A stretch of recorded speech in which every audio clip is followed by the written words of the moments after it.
दोस्तों, मैं डॉक्टर अमिताभ श्रीवास्तव और ये है साई कॉस्मेटिक्स।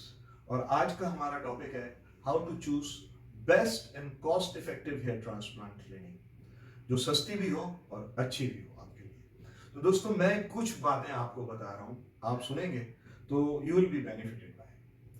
तो जब भी आप किसी क्लिनिक पर जाएं तो सबसे पहले ध्यान रखिए कि आपको डॉक्टर से मिलना है, ना कि किसी काउंसलर से मिलना है।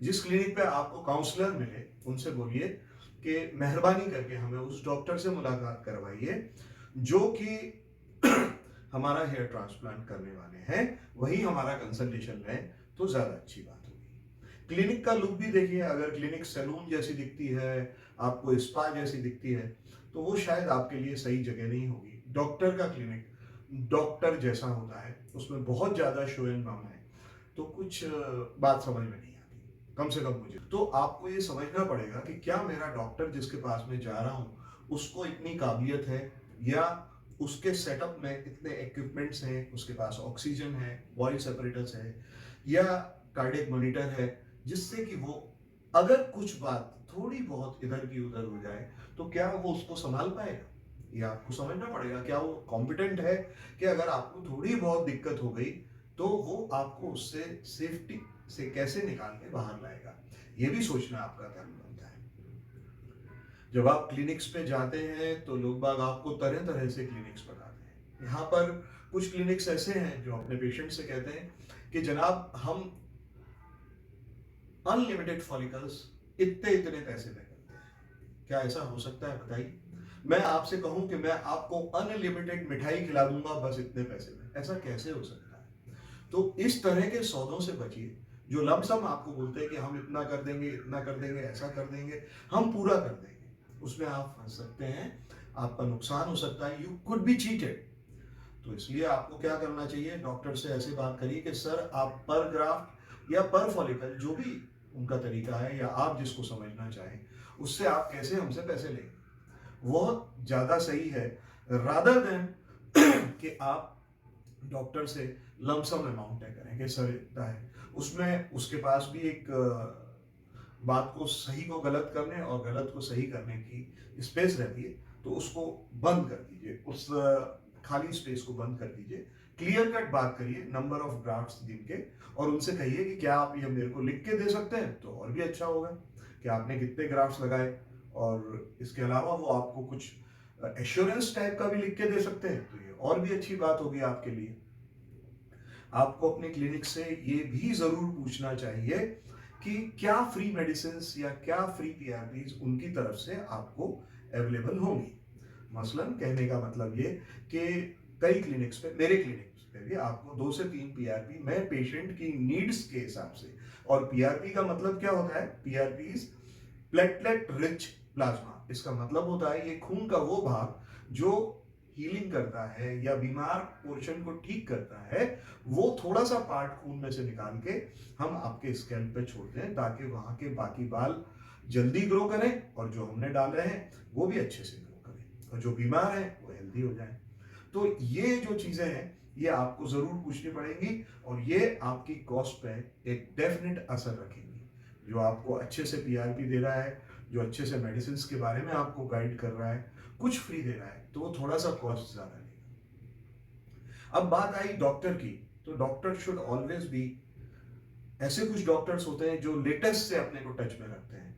वो सारी की सारी कॉन्फ्रेंसेस अटेंड करते हैं, वो जाके कॉन्फ्रेंसेस में नए नए इंस्ट्रूमेंट्स खरीद के लाते हैं, जिससे उनकी नॉलेज जो है अप टू डेट रहती है। अगर कोई नया इंस्ट्रूमेंट आया, वो 3 महीने के अंदर, 4 महीने के अंदर किसी भी तरह से उसको प्रोक्योर करके खरीदते हैं। और इसके अलावा जब वो इस तरह की कॉन्फ्रेंसेस अटेंड करते हैं तो उनको इसकी फेलोशिप्स भी मिलती है। आप सोचिए, जो अमेरिका जाके कॉन्फ्रेंस अटेंड कर रहा है उसको खुद का कोई फायदा नहीं हो रहा, वो अपने पेशेंटों के लिए ये काम कर रहा है। तो वो उस तरह का डॉक्टर जो एक्सपीरियंस्ड है, टैलेंटेड है, वो अगर आपसे थोड़ा सा ज्यादा पैसा लेता है तो वो आपके फेवर की बात है, आपके भले के लिए कर रहा है, आपको लेटेस्ट दे पाने के लिए वो इतना कष्ट और मेहनत कर रहा है। सो ऑलवेज चेक कि आपके डॉक्टर्स एफिलिएशंस पे विश्वास करते हैं, कॉन्फ्रेंसेस अटेंड करते हैं, वहां से नए नए इंस्ट्रूमेंट्स लाते हैं या नहीं, ये आपको चेक करना चाहिए।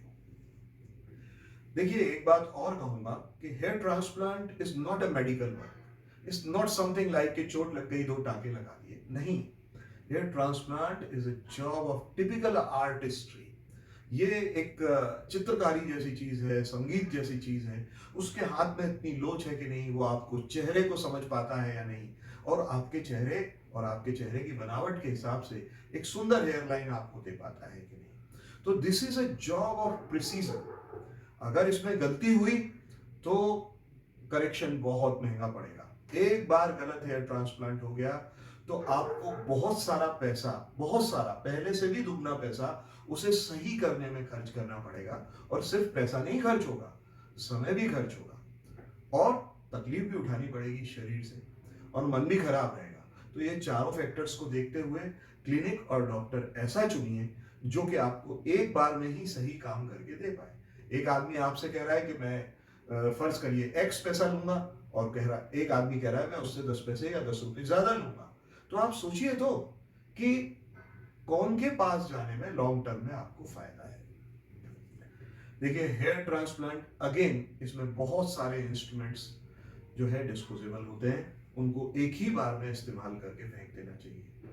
कुछ क्लिनिक्स ऐसी हैं जो इतना सस्ता काम कर रही हैं कि मुझे समझ में नहीं आता कि ये, जब इंस्ट्रूमेंट ही इतना महंगा है, ये पंचेस जो कि हम हेयर ट्रांसप्लांट के लिए यूज करते हैं वो इतने महंगे हैं, इतने प्रिसीजन के होते हैं, एक बाल के ऊपर उसको घूमना है, और उसकी निडल की जो धार है उसी से बाल बीच में बचता जाता है, और सिर्फ फॉलिकल उसके अंदर जाता है।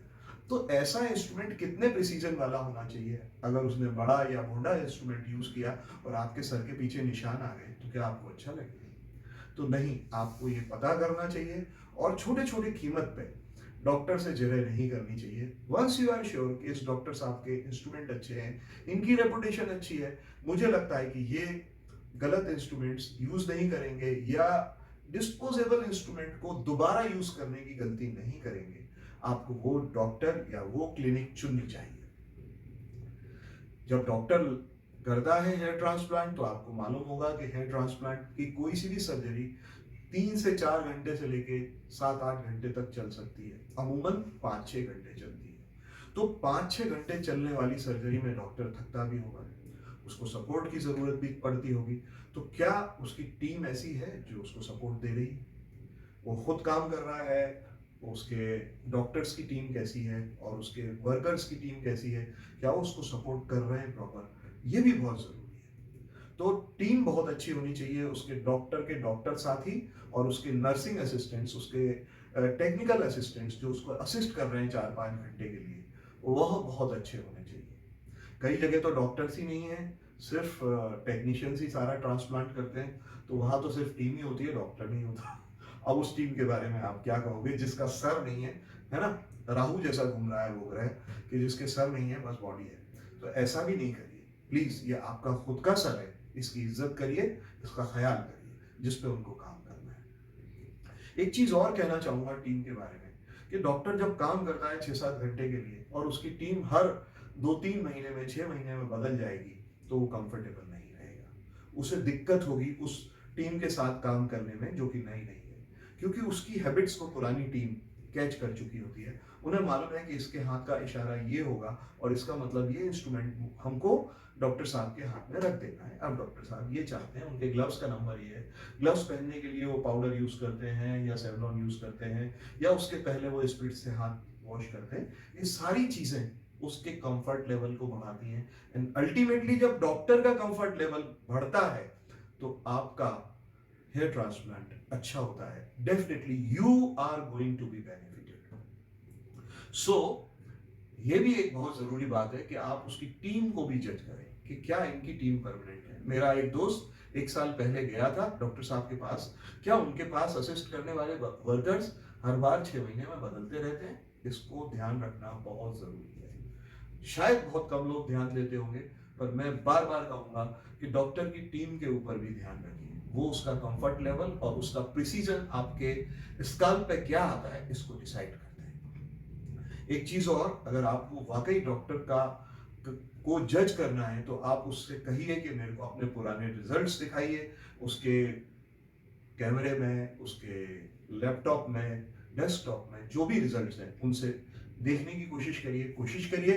कि आपके जैसा कोई रिजल्ट उधर दिखाई दे, और उसके बाल कैसे आए, क्या कैमोफ्लेजिंग हुई है, कैसा टेक्निक है, सब कुछ आपको समझ में आएगा। और फाइनली आजकल जैसे भगवान बोलते हैं वैसे गूगल है, तो गूगल पे डॉक्टर के रिव्यूज देखिए, उसके पॉइंट्स देखिए, and then decide your doctor.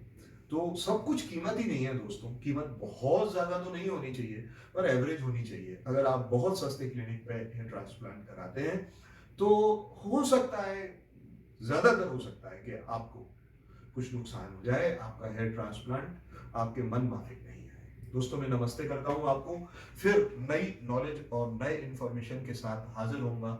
Doctor Amitabh Srivastava, Sai hospital.